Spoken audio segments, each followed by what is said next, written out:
উত্তাল বঙ্গোপসাগর, তাই ছোট ছোট মাছ ধরার ট্রলারগুলো ফিরে আসছে তীরে। ইতোমধ্যে কুয়াকাটার উত্তাল সাগরের ঢেউয়ের কবলে পড়ে বেশ কয়েকটি মাছ ধরার ছোট ট্রলার ডুবির ঘটনা ঘটেছে জানিয়ে স্থানীয় জেলেরা জানিয়েছেন, ট্রলার ডুবিতে নিখোঁজ এক জেলের মরদেহ উদ্ধার করা হয়েছে। এছাড়া বেশ কয়েকজন জেলে নিখোঁজ রয়েছেন।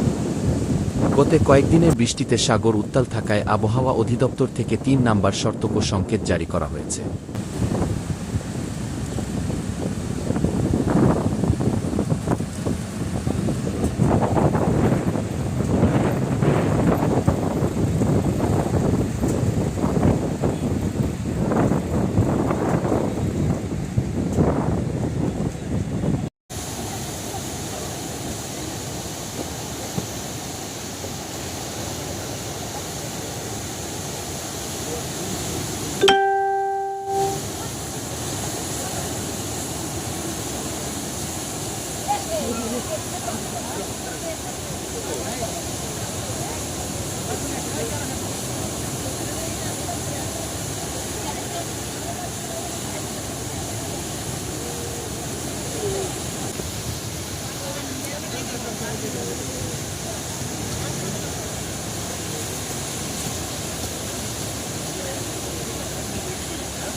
Wow.